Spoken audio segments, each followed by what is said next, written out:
Hello again. It is Wing Nation presented by Sage Fruit, talking sprint car racing, our favorite time of the week, and we are so glad that you have joined us. Steve Post here at our Concord, North Carolina studios, joining us from the Lethal Chassis Studios in Mifflintown, Pennsylvania. My co-host, Ashley Stremme. Hello, Ashley. How are you? I am well. The chassis shop was not that this weekend. It turned into the party spot for our little man's first birthday, but we're back in business today. I think my husband's ready to kill me. Oh, yeah, there we go. Steele's first birthday. Okay, in the tradition of Ashley Stremme, okay, Ashley Stremme has a birthday month. Does Steele have a birthday week, or is Steele going to celebrate the whole month of April? Well, David opted for a week, but I said that still wasn't enough. So he's going to be like his mother and go for the whole month. Well, I don't blame him. By gosh, I think if you can get it, you can do it. That's for sure. And that is cool. I love the pictures. Really, really cool. Really, really neat. You're 1 year old. Wow, 1 year old. How about that? How about that? Exactly. Exactly. Something else that happened up in central Pennsylvania this week was Williams Grove got its season opener. I know. How about that, Ashley? It's been a rough time, and you know Williams Grove is the focal point of so much up there in central Pennsylvania. And boy, it was getting downright frustrating them trying to get that season open, but they finally did on Friday night. Yes, they did. Crazy weather up here. One day during the week, it's 70, 75 like it is right now. And then on the weekends, it was just rain or cold or both. But it's good to see them finally get going. And Zeb Wise, surprised they're picking up the win at Williams Grove. How about that? A last lap pass of Anthony Macri picking up the victory. So kudos to Zeb Wise. I know that was a big win for him. He was fun in victory lane. He really, truly was. And that was neat to see. What we're going to do today on the show is we're going to do a roundtable. We do a weekly show that you're watching on Rev and on Mav, okay? We also do a weekly podcast. My co-host is Erin Evernham, so Erin is going to join us, and we're going to kind of hit the quarter mark of the season, if you will, kind of kick around what's going on in the sprint car world and what our take is on some of that. So Erin Evernham is going to join us here in just a moment. But before we get to that, we had a reminder this weekend of the dangers of sprint car racing. Saturday night, the USAC Sprints were in Lawrenceburg. Justin Owen, a 27-year-old racer, he was the 2022 champion at Lawrenceburg Speedway. He died from injuries in a qualifying crash at that racetrack. So from Wing Nation, our condolences are with the Owen family, all of the USAC family, the officials that were on site, and honestly, our condolences with everybody in the sprint car world.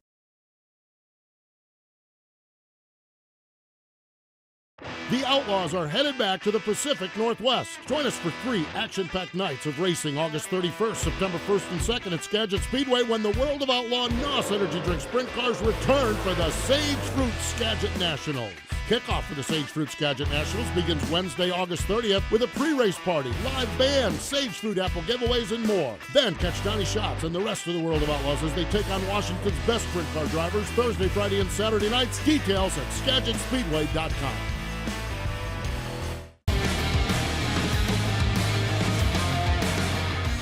Welcome back. It is Wing Nation presented by Sage Fruit. Joining us on the Sage Fruit Hotline is our cohort, our co-host of our Tuesday podcast show, Erin Evernham. Hello, Erin. How are you? I'm good. Thanks for having me on. I feel special. Well, it is great. You know, we did some of these last year, these roundtable shows, and we just had a blast. And we just figured, hey, why not do one again and just kind of kick around where we're at in the season. We're into the month of April, and we're rolling along. And honestly, a lot of the season has been chaotic and crazy. And Ashley, when we look at it, we're in the month of April, but boy, the March showers just absolutely clobbered everybody. But it looks like we're clearing that hurdle a little bit. Yeah, hopefully that whole April showers brings May flowers doesn't happen. We got the rain in March, so hopefully the flowers bloom in April. It's been crazy, but April has been starting off on the right foot. So fingers crossed that this keeps going. I mean, Erin, you've dealt with this with your series seasons with the World of Outlaws. What was it like when you would have to deal with a rain out? I mean, well, first of all, it was really a long time ago now. I hate to age myself, but They were frustrating because at that time in my life, I was living and eating and sleeping racing. I was living on the road with the guys. So you're just stuck at a hotel and frustrated, and then you travel to the next place and watch the radar. I mean, it's no different today, like you said.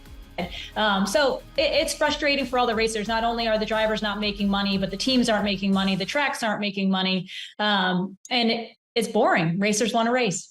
No doubt. And that's been the thing. And that's the common thread we talk about when we talk to these drivers. It's like, I just want to go race. I just want to race. And the good news is the World of Outlaws, they got a start in Florida, and then they went back to Florida. Then they came to Pennsylvania and got one race in out of 4. But now they're rolling along and 12 races into this thing. Erin, when we look at it, Carson Macedo, David Gravel, Brad Sweet, looks like we've established 3 guys at the front of this thing that seem like they certainly have it together early in the season here. Yeah, they definitely have the consistency and obviously a few wins. I think those are going to be your top 3 all year, but we'll see. I mean, we know the World of Outlaws season is extremely long. You go to a lot of different types of racetracks. A lot of things can happen, but I would say you're seeing your front runners, already coming up early. And Ashley, I'm going to continue with our running joke over the last 2 years. The third one I mentioned in that group, Brad Sweet, 10 top 10s, 2 wins. We had this story that Brad had gone somewhere, but even watching the races that he didn't win this year, he was in the frame for the whole Dirt Vision show. The big cat looks like he's got things rolling along well, him and Eric and that gang as well. Yeah, it's true. I mean, honestly, with the guys that are committed to the World of Outlaws, I don't know that you can really count any of them out.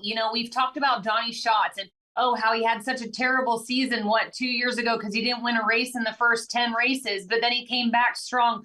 I mean, like you said, Erin, it's such a long season. I think the cards can fall any way, especially with the caliber of racers, even the local racers that they go up against on a weekly basis. These cards can crumble anyway. The one that's kind of really sticking out to me that I didn't expect is Buddy Kofoid. Top 5 right now in points. It seems like he's kind of like the silent guy, but he's there every single night.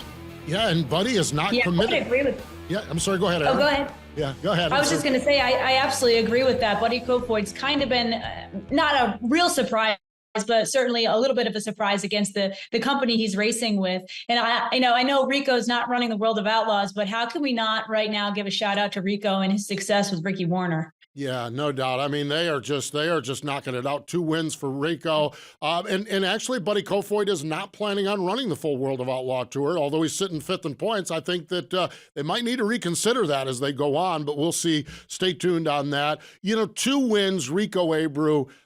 Erin, we had James McFadden on our show last week, on our podcast last week. 2 wins for him. We know how important that is for Dennis Roth. While it's been a little inconsistent around that, boy, it's been good to see J-Mac stand on the wing a couple times. It really has, and to watch him do his shoeies has been even more entertaining.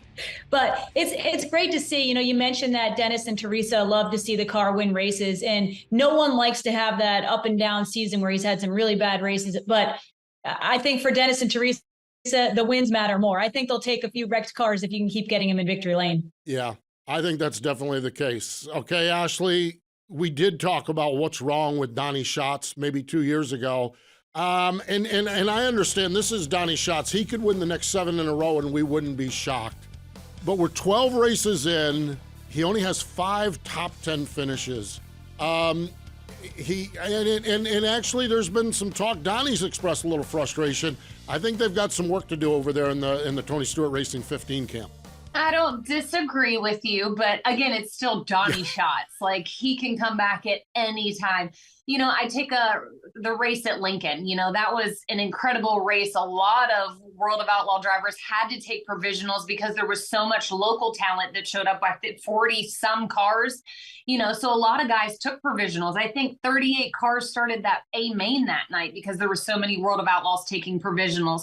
So sure, that race is probably few and far between throughout the year, but anything's possible like that. And I don't want to say, I don't know. I know Donnie, if he gets that fire lit and when he cracks one off, then they'll start rolling. I agree with you totally on that. I'm not worried about it, other than the problem is how far behind he is. That's the problem, and you're going to have to rely on Macedo, Gravel, or Sweet having a problem. Another driver that up until this past weekend, Erin, had not really been setting the world on fire is Sheldon Haudenschild. Now, Sheldon came out, he won US 36 last Friday night, but he only has on the season 3 top 5 finishes in 12 races. But it seems like this weekend they might have sparked that fire that Ashley just talked about. Yeah, he certainly spoke about that in Victory Lane, how it's been a little bit of a frustrating start. But in true Hod fashion, he won, incredible up above the cushion against the wall. So he always does it in style. And of course, it was his dad's birthday, too. So how fitting. And it was just a matter of time before he got to Victory Lane. Really, really cool, that's for sure. And yeah, he was. It was Hod style, Hod fashion, that's for sure. Hey, we need to step away here just a little bit, but everyone else hang in there. More of our Wing Nation Roundtable coming up in just a moment. The Outlaws are headed back to the Pacific Northwest. Join us for 3 action-packed nights of racing August 31st, September 1st and 2nd at Skagit Speedway when the World of Outlaw NOS Energy Drink Sprint Cars return for the Sage Fruit Skagit Nationals. Kickoff for the Sage Fruit Skagit Nationals begins Wednesday, August 30th with a pre-race party, live band, Sage Fruit apple giveaways, and more. Then catch Donnie Schatz and the rest of the World of Outlaws as they take on Washington's best sprint car drivers Thursday, Friday, and Saturday nights. Details at SkagitSpeedway.com.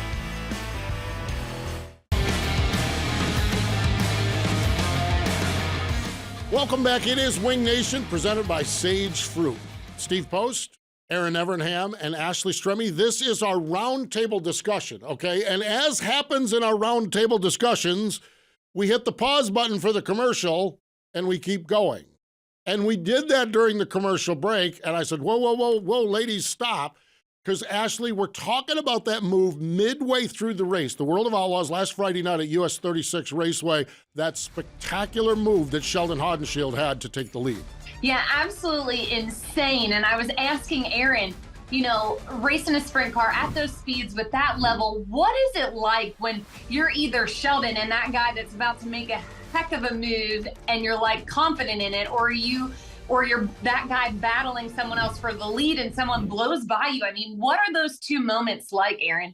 Well, it's definitely better to be Sheldon in those moments. Someone like Sheldon, obviously, at his point, he has a lot of experience and he has the last name Haudenschild. So he's not afraid to put his race car in spots where maybe some of us others would be a little bit hesitant. But, obviously he felt confident. He felt confident enough that his car was good enough that he could get there. He could get outside of him before he knew he was there and wasn't going to just run him up to the fence. And I think a driver like Hod, and you're going for the win, a World of Outlaw race, you're willing to take the chance sometimes. Like, you know what? Here I go. I've got to run. You're making these decisions at, 100 miles an hour. And then if you're the driver who gets passed, well, that sucks, because you think you're racing for the lead with someone else and you guys think that you've got the race, somehow figured out, and you don't even have Sheldon in your mind. All of a sudden he just makes you guys look like you're standing still. That's not fun. I am sure it's not. And Erin, you would know your World of Outlaw win. Who did you beat in that win? I passed Hod Sr. No, not Senior, but Jack Haudenschild, and I passed Paul McMahon. Those are the last 2 cars. But I did have to pass Steve Kinzer. I'm trying to think who else I started 6th, but Hod's Jack and Paul McMahon were racing lap traffic with just a few laps to go. And I didn't go high, wide, and handsome and into the fence like Sheldon did, but I did blow right by them as they were battling for the lead. So yeah, that was obviously my greatest racing memory. Neat stuff, that's for sure. Really, truly was. That was a wild one back at US 36 Raceway. Ladies, one of the things that jumped off the radar this week, and Ashley, this ties back into a situation you guys had up at your home track at Port Royal. We had an off-track fire. It was Hunter Schoenberg's motor coach caught on fire, and Rico Abreu was doing a really nice job gathering things. And so Rico is gathering stuff for the children and for everyone else. But Ashley, you had a couple of situations, Mike Wagner and Andrew Yoder. Yoder's one of the late model racers, where leaving the racetrack a couple weeks ago, they had problems. What's the update from up there on Wagner and even on Andrew Yoder, our late model guy as well? Yeah, so I believe everything was good with Mike Wagner. Nothing major happened. I think somebody got a cut lip in the accident, but that was about it. I think everything's good to go with Mike. As for Andrew, he lost everything except the car. They just lost some bits and pieces on the front of the car, but otherwise they lost their toolbox, they lost their spring smasher, his fire suit, all his safety equipment. That being said, Andrew was actually at the shop on Saturday. We supplied him with, we got him a new helmet, a steering wheel, some other things we got him. He's had many offers.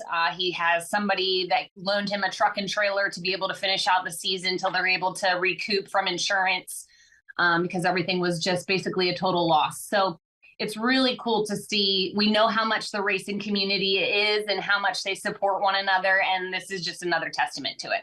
It really, truly is amazing. Erin, as teams, as haulers, as transporters, as motor coaches travel around the country, fly around the country, drive around the country, you just hate to see it. And I don't know if you saw some of the footage, but some of the photos, but Hunter Schoenberg, boy, that motor coach went up right back in the engine compartment.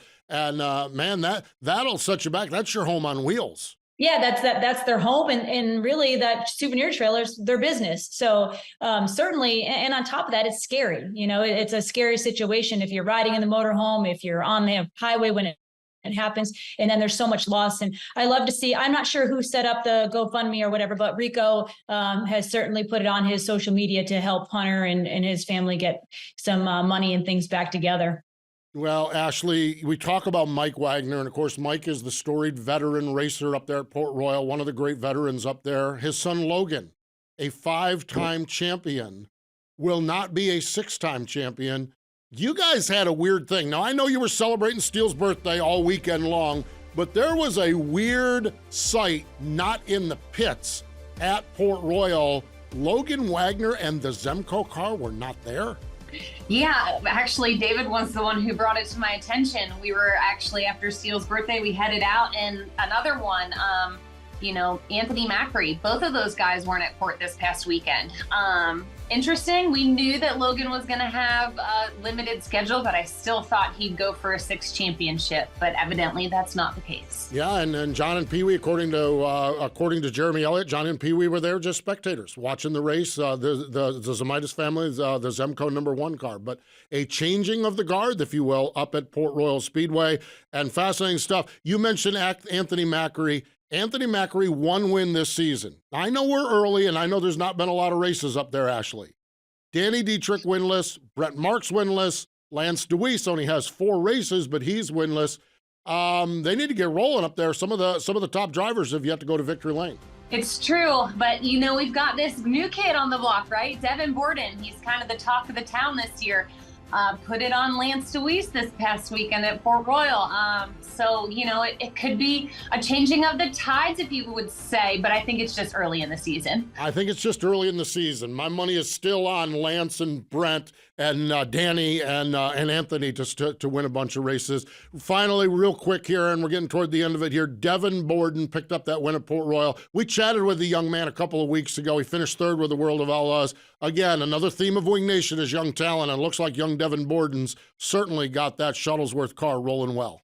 He certainly does. And when we had him on the show, it was so nice to, it's another one of these kids really, and how far he's come in a few years. And he got a taste of victory lane and he got that confidence. And I think he is going to be a big threat this year. Kids these days, these kids, no doubt. Good stuff. Youngin. Erin, it has been a pleasure catching up with you. Of course, our Tuesday show each and every week on wingnation.com and all of our social channels, but good catching up for the roundtable here today.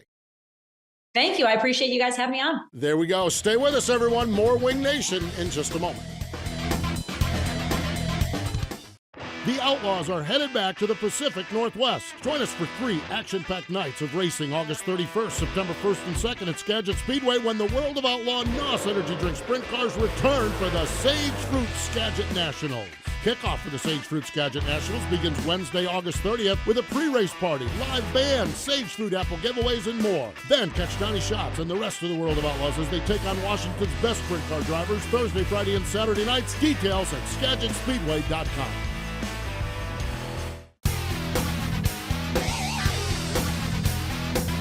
Welcome back. It is Wing Nation presented by Sage Fruit. Love catching up with our co-host, Erin Evernham. Always great to catch up with Erin. She has such good insight. It's like Erin has ran all the big sprint car races, a World of Outlaw winner.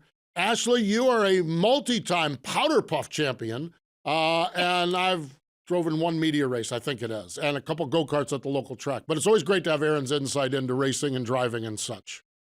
It's so true. And, listen, the three of us have spent hours together, and I still feel like we all have something to learn about one another. I could chat with Erin about her racing days forever. Some big wins last weekend. We talked a lot about Sheldon Haudenschild winning with the World of Outlaws at US 36.